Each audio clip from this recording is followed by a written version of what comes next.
Assalamualaikum warahmatullahi wabarakatuh. Kami kelompok 6 ingin mempresentasikan hasil kerja kelompok kami yang berjudul Mengenali Perkembangan Individu dari mata kuliah Dasar-Dasar Bimbingan Konseling dengan dosen yaitu Ibu Siti Zahra Bulantika. Sebelumnya izin memperkenalkan anggota-anggota kelompok kami yang beranggotakan saya sendiri Yuhani Widanti, Aini dan Helwin Adam. Baiklah, di sini saya akan menyampaikan materi yang pertama, yaitu apa yang dimaksud dengan perkembangan individu. Perkembangan individu dapat diartikan sebagai perubahan yang secara sistematis, progresif, dan berkesinambungan yang terjadi pada individu sejak lahir hingga akhir hayatnya, atau dapat diartikan sebagai proses individu menuju dewasa atau kematangan. Lalu, apa yang dimaksud dengan sistematis? Sistematis dapat diartikan sebagai perubahan dalam perkembangan yang saling bergantung dan saling membutuhkan antara satu bagian dan bagian lainnya, baik secara fisik maupun psikis. Selanjutnya, apa yang dimaksud dengan progresif? Yang dimaksud progresif yaitu perubahan yang terjadi secara meningkat, meluas, dan maju, baik secara fisik maupun psikis. Baiklah, materi selanjutnya akan disampaikan oleh Aini. Kepada Aini dipersilahkan. Baik, di sini saya akan melanjutkan materinya. Apa yang dimaksud dengan berkesinambungan? Berkesinambungan artinya bahwa perubahan pada bagian atau fungsi organisme, yaitu berlangsung secara beraturan atau berurutan. Contoh, untuk dapat berdiri, seorang anak terlebih dahulu harus menguasai tahapan perkembangan sebelumnya, yaitu kemampuan duduk dan merangkak. Ciri-ciri perkembangan individu. Perkembangan individu mempunyai ciri-ciri umum, yaitu perubahan aspek dan perubahan proporsi. Perubahan aspek menurut fisik, berat dan tinggi badan. Psikis, berbicara dan berpikir. Perubahan proporsi fisik, tubuh anak berubah sesuai dengan fase perkembangannya. Psikis, perubahan imajinasi dan fantasi ke realistis. Lenyapnya tanda-tanda yang lama. Fisik seperti pergantian gigi dan karakteristik seks pada usia remaja seperti kumis dan jakun pada laki-laki, dan tumbuh payudara dan menstruasi pada wanita. Psikis seperti berkembangnya rasa ingin tahu, terutama yang berkaitan dengan seks. Ilmu pengetahuan, nilai-nilai moral, dan keyakinan. Sekian dan terima kasih. Baiklah, terima kasih kepada Saudari Aini yang telah menyampaikan materi. Maka materi selanjutnya akan disampaikan oleh Saudara Helwin Adam. Kepada Helwin Adam dipersilahkan. Baik, saya akan melanjutkan materi yang telah disampaikan tadi oleh teman-teman saya.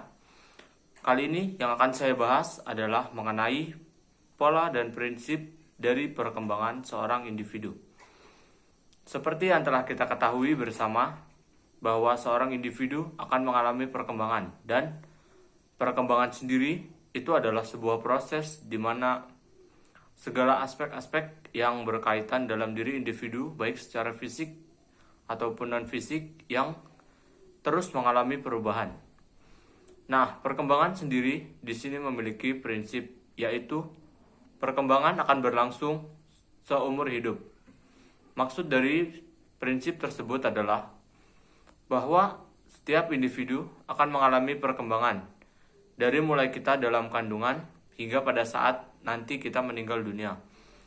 Dan prinsip ini akan terus berkaitan dan saling berkesinambungan antara satu sama lain untuk menentukan apakah perkembangan seorang individu itu berjalan dengan baik. Nah, di sini aspek-aspek yang dapat dilihat dari perkembangan sebuah individu adalah mencakup banyak hal, mulai dari ujung kaki hingga ujung kepala. Setiap individu secara fisik dan maupun non-fisik akan terus mengalami perkembangan, mulai dari perkembangan kepala, pola pikir, badan, tangan, dan juga banyak anggota yang lainnya akan terus juga mengalami perkembangan yang sama atau seimbang. Nah, aspek yang mempengaruhi atau dapat dilihat untuk menentukan seorang individu itu berkembang adalah aspek sebuah pemikiran ataupun persepsi. Nah, ini maksudnya adalah bahwa setiap individu secara sederhana dapat dikatakan sebagai seseorang yang dewasa.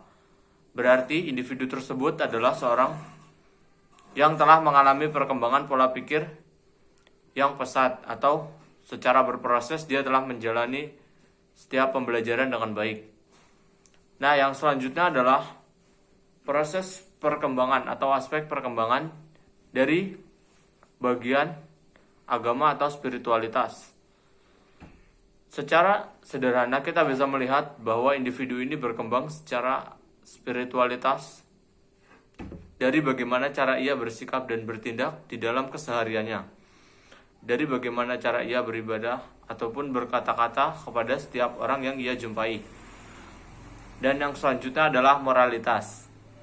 Moralitas ini menjadi perkembangan yang sangat penting, di mana moralitas ini sebagian besar adalah menentukan bagaimana individu itu dapat berkembang dengan baik atau tidak. Moralitas berarti adalah sikap ataupun perkataan dan perbuatan yang nampak dalam keseharian seorang individu tersebut.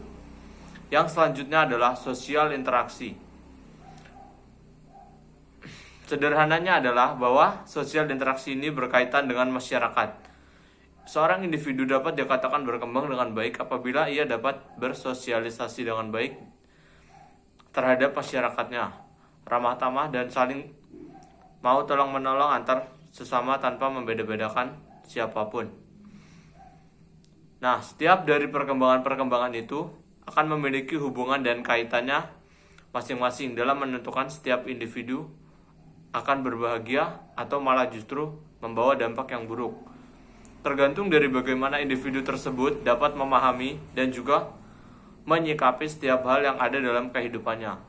Karena setiap kehidupan dalam individu itu adalah sebuah proses, baik proses pendewasaan ataupun kesabaran yang dimana semua itu akan menentukan masa depan dan juga kebahagiaan seorang individu tersebut. Sekian dari apa yang dapat saya jelaskan. Saya ucapkan terima kasih. Baiklah, sekian dari materi kelompok kami. Mohon maaf bila ada kekurangan atau kesalahan dalam penyampaian materi. Kepada teman-teman yang sudah menonton, terima kasih. Semoga apa yang kami berikan dapat bermanfaat. Sekian, wassalamualaikum warahmatullahi wabarakatuh.